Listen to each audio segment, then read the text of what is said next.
Hi everyone, my name is Tina Parrish and today's class is called Functional Movement.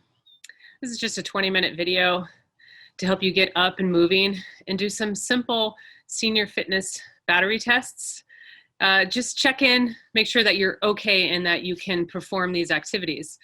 Functional movement is a big word today in fitness. It has to do with just basic movement, basic everyday movement. Can I still unzip that zipper, put on the sunscreen? Can I still reach over and put my shoe on? Can I still get out of a chair?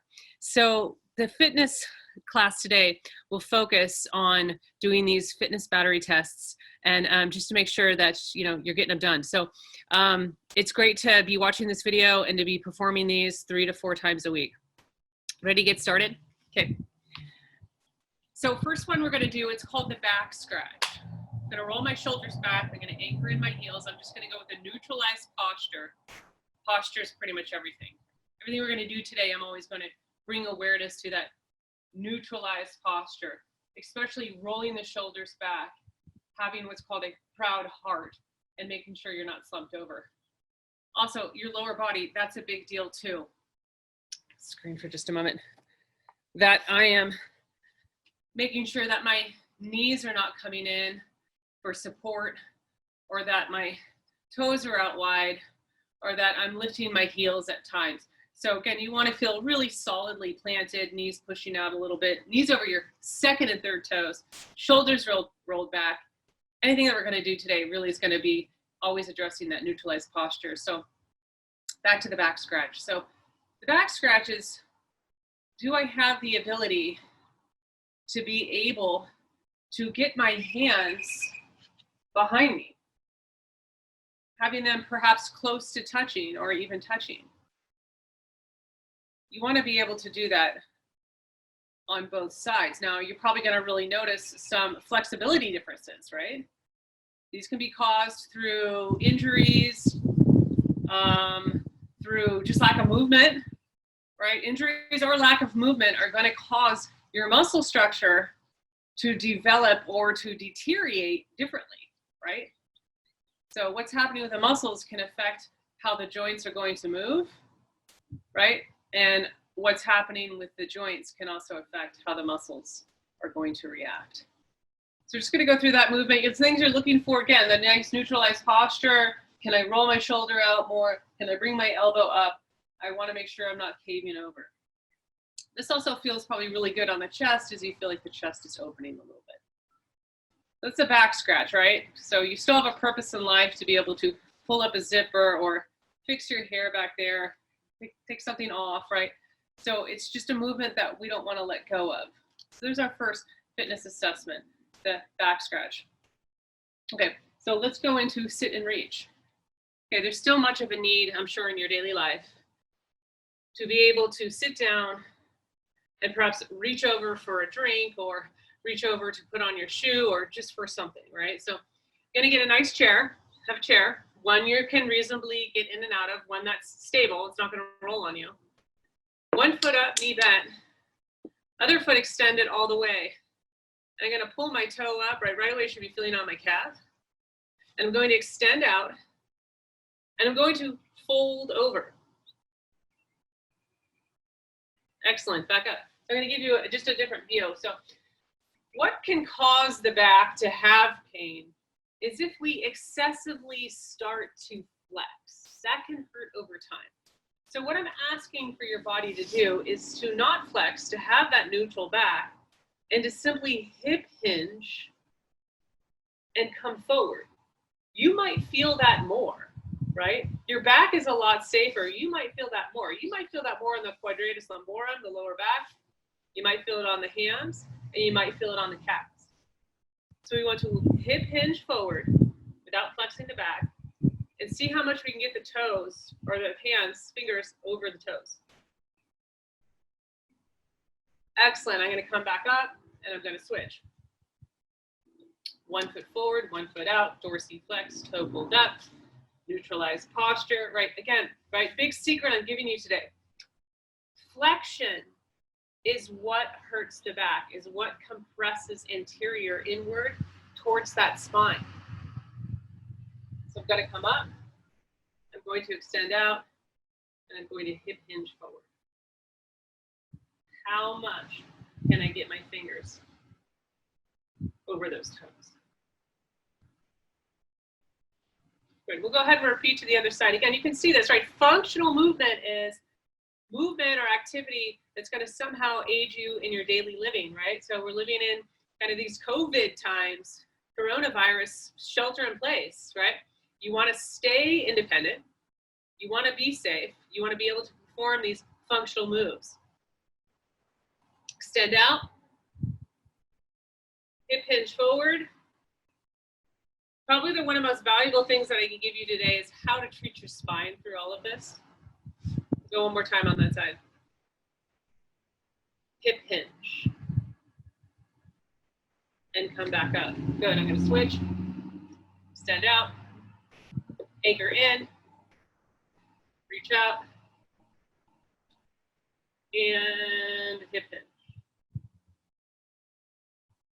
Excellent, great. So 2 functional fitness assessment battery tests down, right? Yeah, okay, I'm still able to put on the sunscreen, right? Still able to unzip that zipper or scratch my back. Definitely can reach forward, put on my shoe, or grab what's off that table.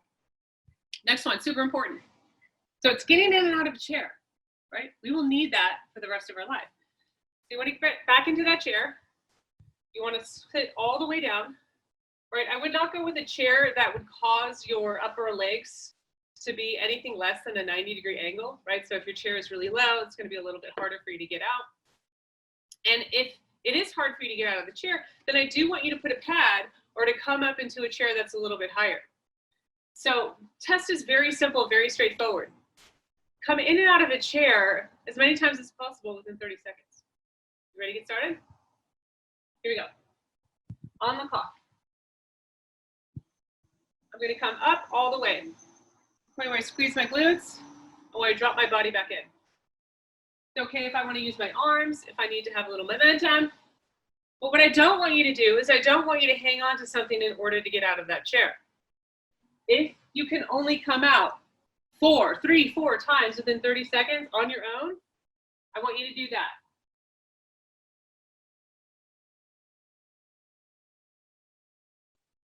Good, almost there. Good chance to pay attention to a couple things. Make sure the knees are not knocking in order for support to come up. Let's go, last 5 seconds here.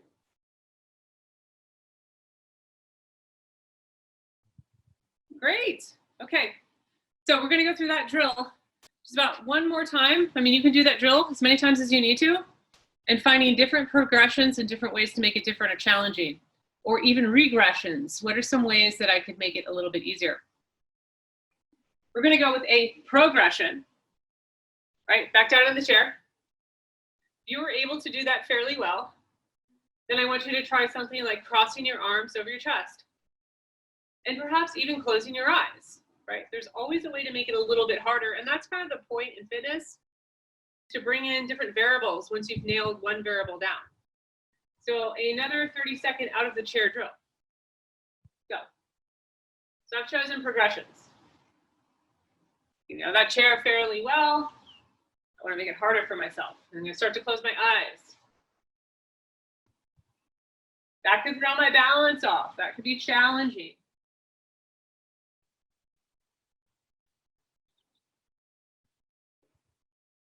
It's okay to regress. If you're like, this is just getting too hard for me, so perhaps I'll regress and use my arms again. But again, I don't want you hanging on to anything to come out of that chair. Almost there. 5, 4, 3, 2, 1. Excellent.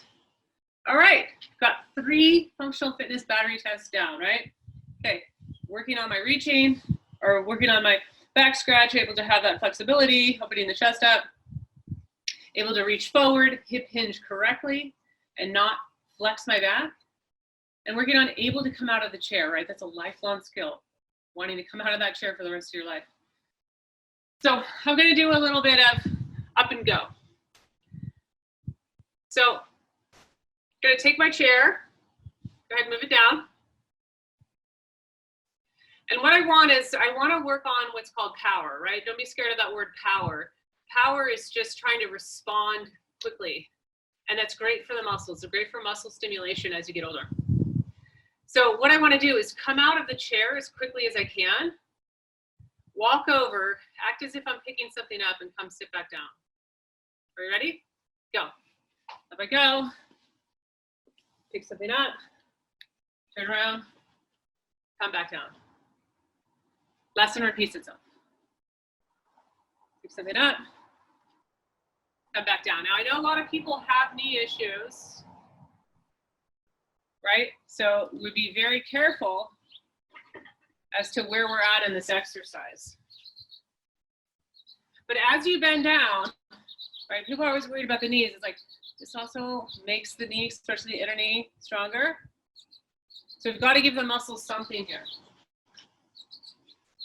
Quick response time, up, out, functional movement, and back. Good, and I can keep going. I can make it a little bit different and make it very real life, very functional. By twisting, crossing over, stepping on the side, come down, get that item, right? Very real life, very functional.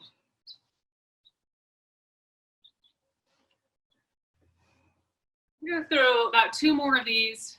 I'd like to see you do about 10.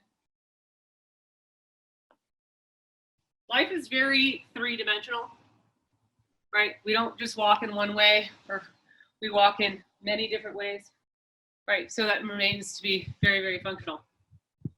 Okay, great. Quick little upper body core set, right?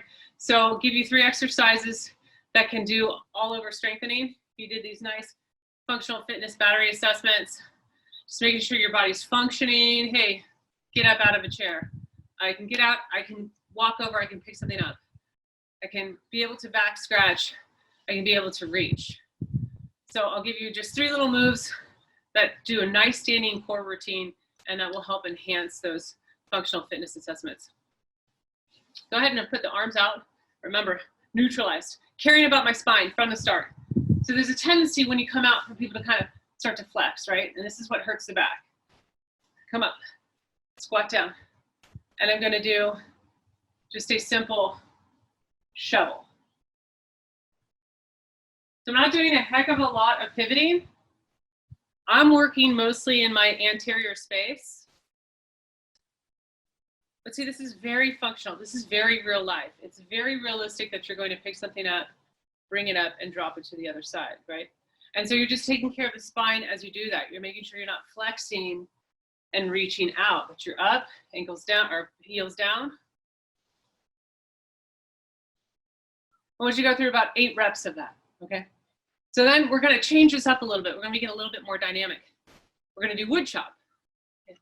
We're gonna come down a little bit more, and I'm gonna swing that up and pivot, right?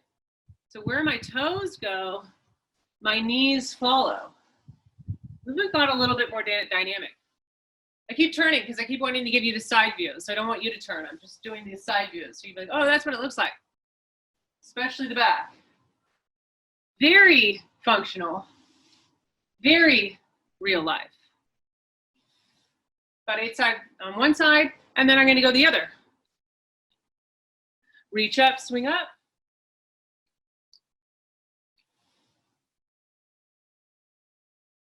Back up, right? So you see my rep load is like I'm mentioning 8. You do minimum at 8, right? And you can do 15, depending on how you're feeling.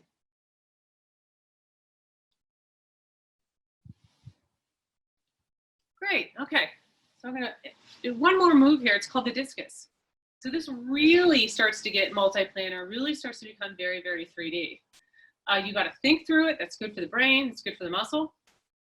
So I'm going to rotate and come up more. So it's almost like I have a disc and I'm gonna throw that disc, right? So you're doing a lot more twisting, a lot more movement in the planes. And I want you again to take care of your back, right? I wanna make sure I'm not gonna lean forward, but I'm going to squat down as I'm doing that discus. Should be feeling one arm coming up a little bit higher than the other. Again, about 8 reps. And then I'm going to simply switch. All right, I want that other arm to come up higher as I throw the discus. The farther your arms out, the more the center of gravity gets challenged, right? Whoa, whoa, whoa, which is good. Become aware of your body and the importance of working with the heel, with the knee, right? With the hips, with the back, with the shoulder and the neck. Okay. Go ahead, hit repeat, right? Let's do this 3 to 4 times a week and see if you're getting more flexibility and more mobility in these everyday functional movements.